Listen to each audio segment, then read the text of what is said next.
Hello मेरे प्यारे बच्चों, मैं बसंत मालविया अपने YouTube channel Malviya math magic पर आपका हार्दिक स्वागत करता हूं। बच्चों, मैं कुछ आपके लिए क्वेश्चन लाया हूं जो चैप्टर नंबर 1 संख्या और संख्या पद्धति और कुछ पूर्ण संख्याओं पर चार आधारभूत संक्रियाएं और गुणनखंड गुणज एवं उनके गुण इनसे लिए गए हैं और मैं आपको उनको एक्सप्लेन करके बताऊंगा क्वेश्चनों को कैसे किया जाता है ना। तो आप मेरे चैनल के साथ बने रहिए। यहाँ पर आपको हर तरीके के क्वेश्चनों की प्रैक्टिस कराई जाएगी। ठीक है बेटा, देखते हैं क्वेश्चन। देखो, पहला क्वेश्चन क्या है कि निम्नलिखित में से कौन सी संख्या प्राकृत संख्या परिवार की नहीं है।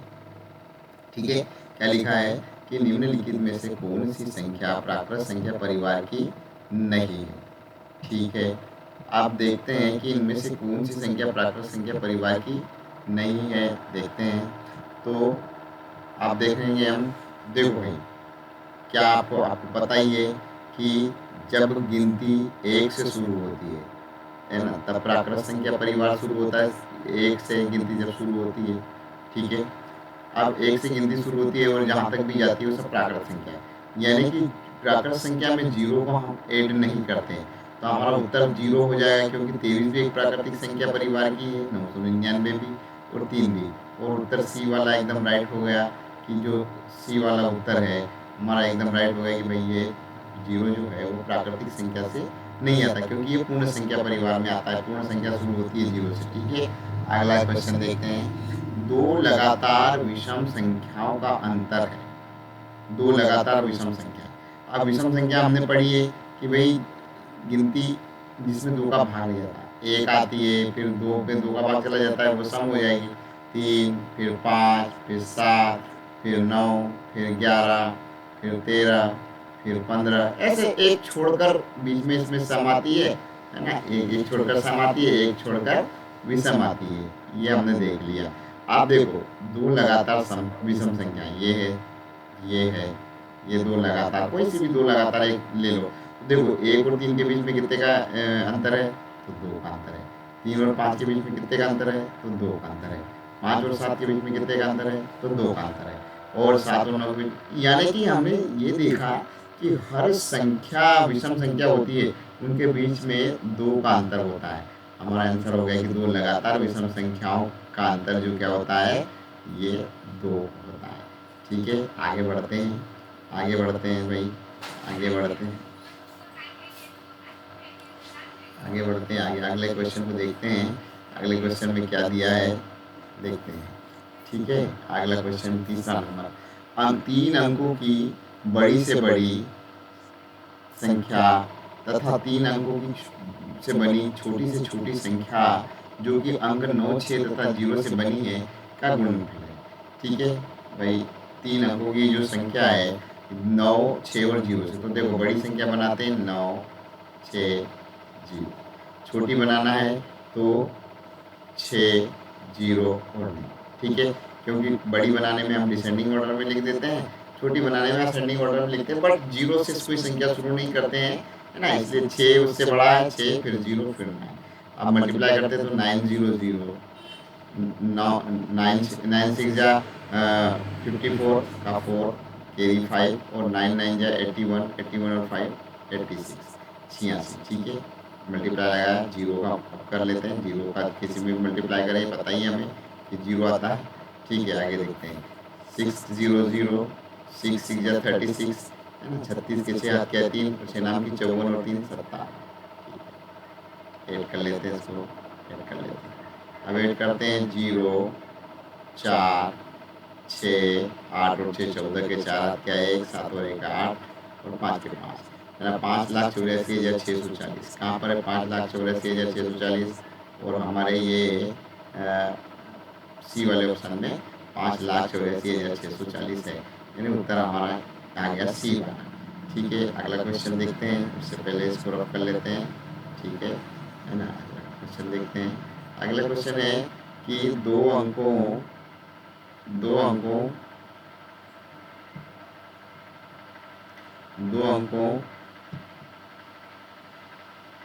वाली प्राकृतिक संख्याओं की संख्या है। 2 अंकों वाली प्राकृतिक संख्याओं की प्राकृतिक संख्याओं की संख्या है। देखो भाई 2 अंक वाली पूछिए। अब हम अगर 1 से गिनती शुरू करते हैं तो 1 से लेके 9 तक 1 अंक वाली संख्या आती है।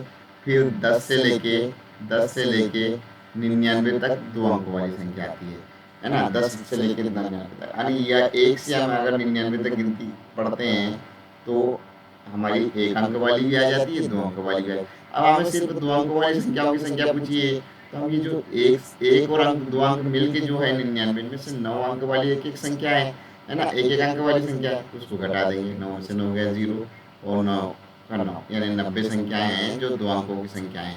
और हमारा आंसर आ गया कि भाई 90 एकदम राइट आंसर आ गया। ठीक है, ठीक है, आगे देखते हैं अगला क्वेश्चन क्या दिख रहा है।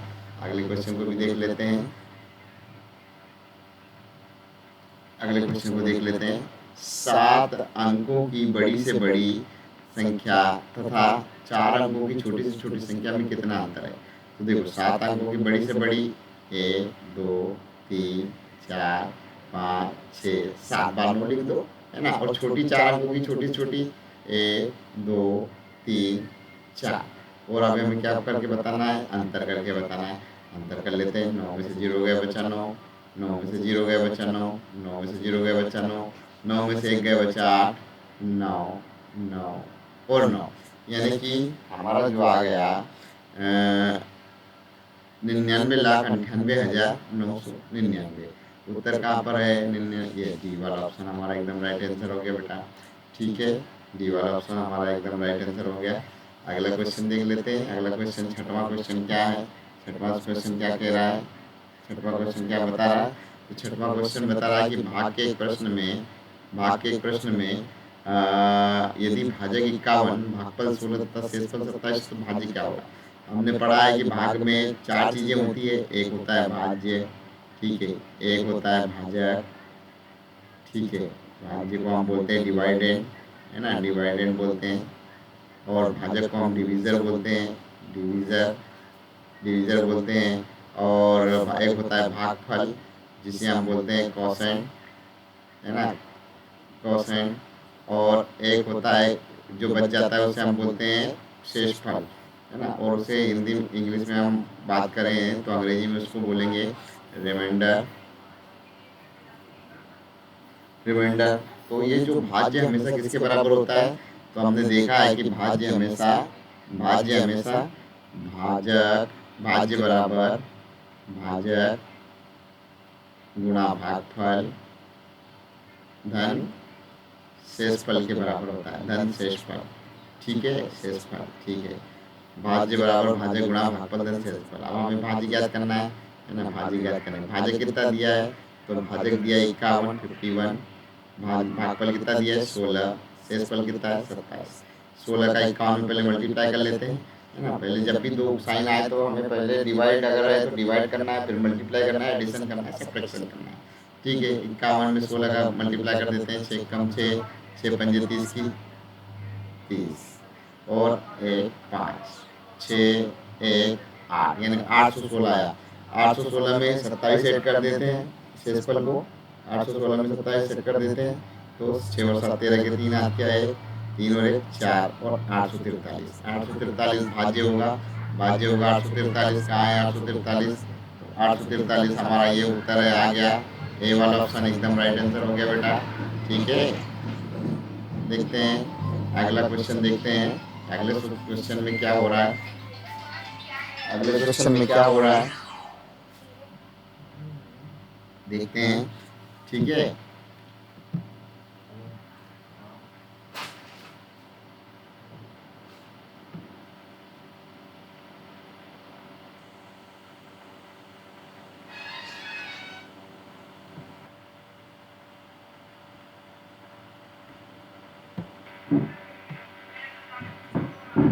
ठीक है बेटा, अगला क्वेश्चन देखते हैं।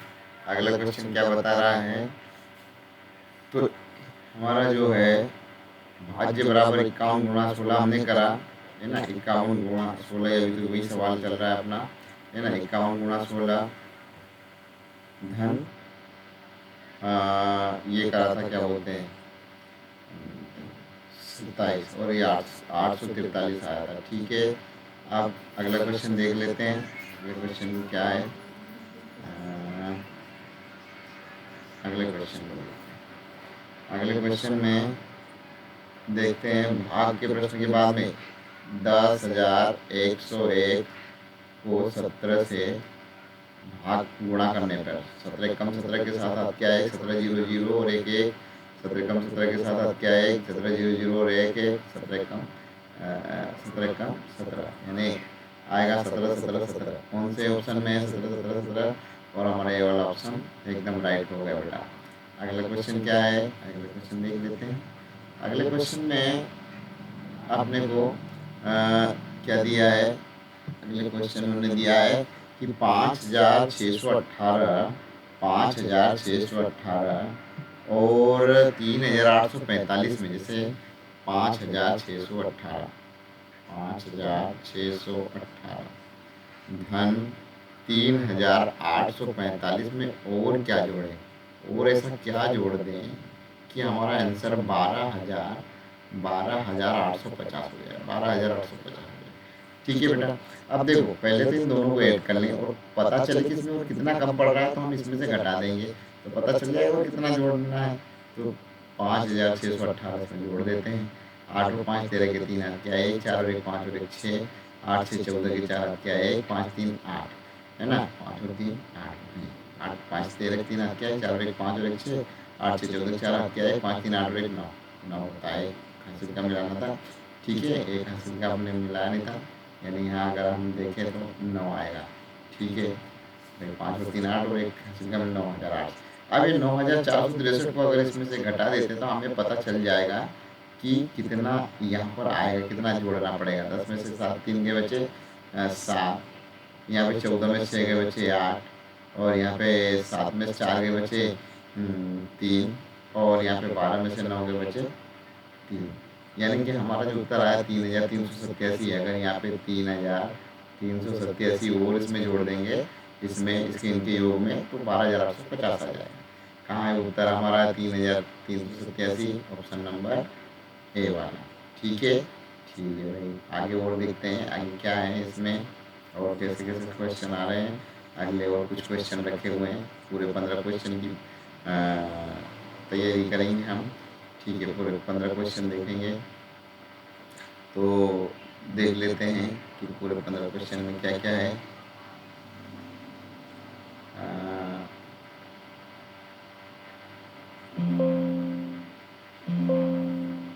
क्वेश्चन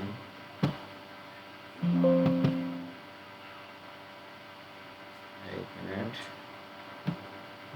हम करते हैं ये वाला। ठीक, देख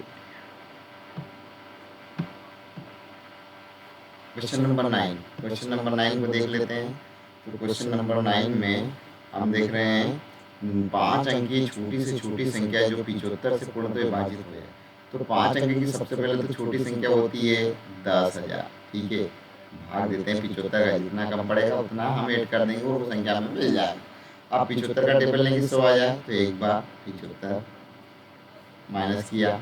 10 में से 5 के बचे 5 और यहाँ पे 9 में से 7 के बचे 2। उतारा ये वाला 0। ठीक है, ये 0 नीचे उतार लिया। 250। 75 का टेबल लेंगे 250 है तो हम अगर 2 बार लेते तो 150 आएगा। 3 बार लेंगे तो 225 आएगा। ठीक है, 225 आया। ठीक है, घटाया 250 में से 225 तो 25 बचेगा। ठीक है, अब उतारा ये वाला 0 हमने उतार लिया। ठीक है, ये उतार लिया। अब वो 3 बार लेंगे तो 225 आएगा ही आएगा। माइनस किया। ठीक है, माइनस किया तो ये 25 बचा। अब यहाँ पे और कितना हो जाता है कि 75 का पूरे टेबल में आ जाता, भाग चला जाता। तो हमें 50 और कम पड़ गया। 50 अगर होता तो पूरा भाग चला जाता। यानी कि 10,000 10,000 50 10,000 50 हमारा उत्तर आ जाएगा कि 50 ज़्यादा हो जाएगा कि इसमें पूरा पूरा भाग चला जाता है। और 10,050 कौन से ऑप्शन में है? और हमारा डी वाला ऑप्शन एकदम मिल गया हमें सही 60 और डी वाले ऑप्शन को हमने टिक कर दिया। अगले क्वेश्चन को देखते हैं। अगले क्वेश्चन में क्या दिया? यदि 3 संख्याओं का गुणनफल 7,900 है, मतलब कोई ऐसी संख्या है, 3 संख्याएं मल्टीप्लाई किया है अगर उन 3 संख्याओं का गुणनफल है ना, और वो कितना आ गया है 7,000, 7,980, 7,980। ठीक है। अब उनमें से दो संख्याएं, कोई भी दो आगे पीछे जो भी हो, ये दो संख्याओं का गुणनफल हमें दे दिया कितना आया है कि दो संख्याओं का गुणनफल 228 है। अब की तीसरी संख्या क्या होगी, तीसरी संख्या क्या होगी ये याद करना है ना। ठीक है। तो हम ये वाली संख्या जब भी याद करेंगे, ये वाली संख्या को उस पार ले जाए मल्टीप्लाई में, उधर डिवाइड में चली जाएगी। यानी 7,980 में हम अगर इसका भाग दे देते हैं 228 का, हमें पता चल जाएगा कि 228 में काई का गुणा करेंगे कि 7,980 आ जाए। अब 228 का टेबल हम 3 बार लेंगे। ठीक है। 3 × 24 के 4 हाथ क्या है 2, 3 दूनी 6 और 2 8 और 3 दूनी 6, घटाया माइनस किया, 8 में 4 के बची 4, 9 में से 8 के बची 1 और 7 में 6 के बची 1, उतारा 0, 1140। अब इकाई में 0 कब आता है, ये 5 बार 8, 5 यानी 5 बार करके देखते हैं। 5 × 40 की सुनत क्या है 4, 5 दूनी 10 और 4 14 के 4 क्या है 1, 5 दूनी 10 और 1 11 आ गया हमारा, है ना। तो हमारा जो उत्तर आया है वो 35। यानी कि यहाँ पे अगर 35 का मल्टीप्लाई हम करते हैं 228 में, तो क्योंकि देखो मैंने अभी बताया कि इन दोनों का मल्टीप्लाई जब भी करो, सेसफल तो 0 आ गया, इन दोनों के मल्टीप्लाई के बराबर ही भाज्य होता है ना, जिसमें भाग दिया है। अगर सेसफल 0 है तो भी तो इन दोनों के मल्टीप्लाई के बराबर होगा, और सेसफल अगर कोई बचा है तो भाजक गुणित भागफल धन इसमें सेसफल को भी ऐड करना है। तो ये समझ में आ गया हमारे कि भाई 228 में अगर 35 का मल्टीप्लाई करेंगे तो 7,980 आ जाएगा हमारा उत्तर। और 7 ये कौन सा है 35 हमारा उत्तर आया ऑप्शन नंबर डी, हमारा राइट आंसर हो गया बेटा। अगला क्वेश्चन देखते हैं, अगले क्वेश्चन को देखते हैं, सबसे पहले इसको साफ कर लेते हैं। ठीक है, अगला क्वेश्चन देख लेते हैं। अगले क्वेश्चन में क्या दिया है, तो अगले क्वेश्चन में दिया है 4,006, 4,006 और 4,006 के बाद में 4,055, 4,055, उसके बाद में 44,004, 44,004, 44,004, उसके बाद में दिया है 444, 444। बस इसमें हमें यही होना है, इकाई में इकाई, दाही में दाही, सैकड़े में सैकड़ा, ऐसे जोड़ना है। 6 5 11 और 4 15 और 4 19 के 9 हाथ क्या 1। ठीक है, 1 और 5 6 और 4 10 की शून्य हाथ क्या 1, 4 और 1 5, 4 3 12 2 हाथ क्या 1 और 52,509, 52,509 कौन से ऑप्शन में, और हमारा सी वाला ऑप्शन एकदम राइट हो गया बेटा, और एकदम सही उत्तर आ जाएगा वो हमारा। आगे चलते हैं, अगले क्वेश्चन को देखते हैं। अगले क्वेश्चन में क्या दिया है कि 5,632 गुणा 9,997। ठीक है, 7 दूनी 14 के 4 हाथ क्या है 7 नाम 63 और 7 21 और 1 22 के 2 हाथ क्या है 2, 7 6 42, 42 और 2 44 के 4 हाथ क्या है 4 और 7 5 35, 35 और 4 39। ठीक है, 7 दूनी 14 के 4 हाथ क्या है 1। ठीक है, 7 2 21 और 1 22 के 2 हाथ क्या है 2, 7 6 42 और 2 44 4 हाथ क्या है 4, 7 5 35 और 4 39। ठीक है, अब ये 9 है। ठीक है, ये 9 दूनी 18 के 8 हाथ क्या है 1 और 9 दूनी 9 3 27, 27 और 1 28 के 8 हाथ क्या है 2 और नाम सिंह 54, 54 और 2 56 के 6 हाथ क्या है 5, नापा 45 और 5 50। ठीक है, हम 9 का वापस मल्टीप्लाई करेंगे, वही आएगा 88,605,4,0 है ना। केरी 1 5 और 8 13, 13 और 8 13 और 8 21, 1 हाथ क्या है 2, 9 2 11, 11 और 6 11 और 6 17, 17 और 8 17 और 8 25 के 5 हाथ क्या है 2, 2 और 3 5 और 6 11 के हाथ क्या है 5 और 1 6 और ये हमारा उत्तर आएगा। कहाँ पर है, इसमें कहीं है क्या, अपनी में 4 ऑप्शन में कोई में नहीं, हमारा उत्तर आ गया इनमें से कोई नहीं।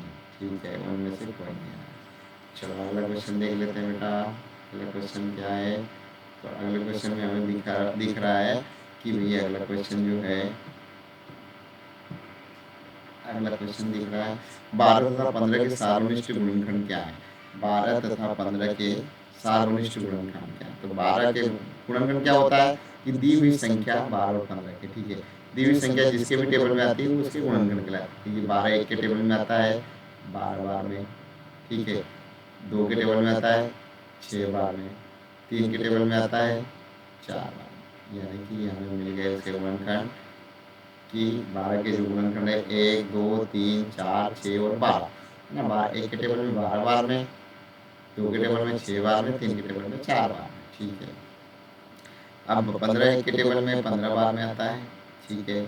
3 के टेबल में 5 बार में आता है। ये हो गए इसके गुणनखंड, ठीक है। अब हमें सार्वनिष्ठ यानी दोनों में जो है, जो कॉमन गुणनखंड है, तो देखो दोनों का 1 है, 1, 3 दोनों में है, ठीक है, ये 3 दोनों में है, तो 3। ऐसा कोई दूसरा नहीं है जो दोनों का हो, तो हमारा उत्तर आ गया 1 और 3, 1 और 3 का में डी वाले ऑप्शन में, ठीक है। आगे देखते हैं आगे क्या बताया आपने को, अगले क्वेश्चन में क्या दिया गया है उसको पढ़ लेते हैं, ठीक है। अगले क्वेश्चन को देखते हैं। तो अगले क्वेश्चन में क्या दिया है, 90 के अभाज्य गुणन। अभाज्य गुणनखंड निकालने के लिए हमें उनके प्राइम फैक्टर निकालने के लिए देखो कैसे निकालते हैं।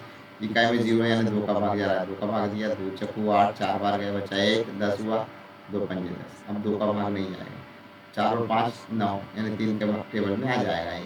3 एक कम 3 बचा 1, 3 पंजे 15 हो जाएगा अभी 3 का, तो 3 से 3 पंजे 15 और 5 से जाएगा 5 एक कम 5 यानी 2 गुणा 3 गुणा 3 गुणा 5। अब उस उत्तर का है, अच्छा इसको हम ये भी लिख सकते हैं कि 2 गुणा 3 की पावर 2 गुणा 5, तो उत्तर हमारा ये आ गया सी वाला, ठीक है। अगला क्वेश्चन देखते हैं बेटा, अगले क्वेश्चन को देखते हैं।